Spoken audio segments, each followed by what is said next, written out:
Everyone has their biases, and almost everyone has biases related to gender and expression of gender, as well as societal expectations regarding gender. I think confronting and being aware of those biases and their mechanics is an important step to becoming a more full, more compassionate human being.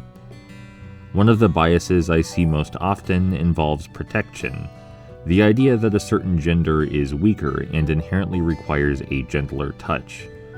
I've seen individuals describe it as coded into their brain, or wired in, or some other such thing.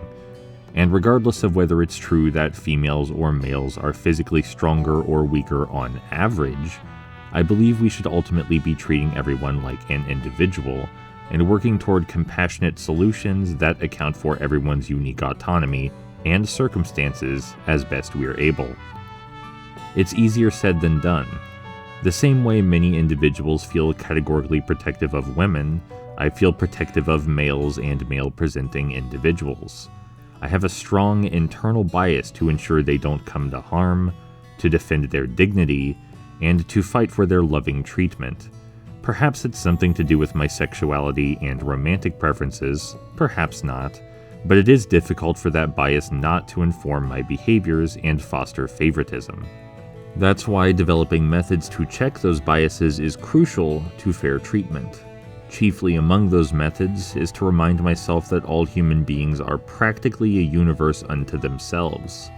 Each individual person is made of so many thoughts, beliefs, feelings, impulses, and varying states of consciousness that are distinct from our own. It may seem safe to make psychological or emotional assumptions based on a person's gender, but doing so always risks causing damage to them, or our own perceptions of humanity, or our social spaces, sometimes all of those. For example, in spite of the fact that I appear and sound rather masculine, I have many beliefs, motivations, and quirks that people consider effeminate, particularly when I express myself through text or profess my genuine heartfelt affections. I've equally met women who have had good reason to dislike the common trope of being seen as less logical and more emotional, as though the two cannot exist in harmony, or as though we must genderize the concepts.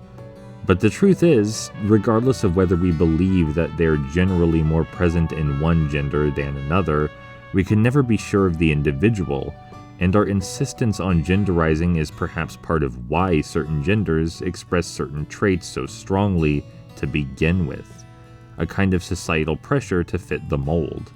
But everyone deserves a chance to express themselves as a person. Some people are happy with genderizing and happy with the more stereotypical traits associated with their gender. Some are not. Meeting everyone on their own terms, and carrying in mind that all people deserve respect, love, and patience is key to facilitating a world where the most people can be their own joyous, complex selves.